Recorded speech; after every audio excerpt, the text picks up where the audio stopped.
أعوذ بالله من الشيطان الرجيم. بسم الله الرحمن الرحيم. قل أعوذ برب الناس، ملك الناس،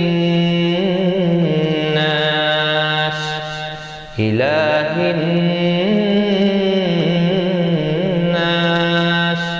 من شر الوسواس الخناس،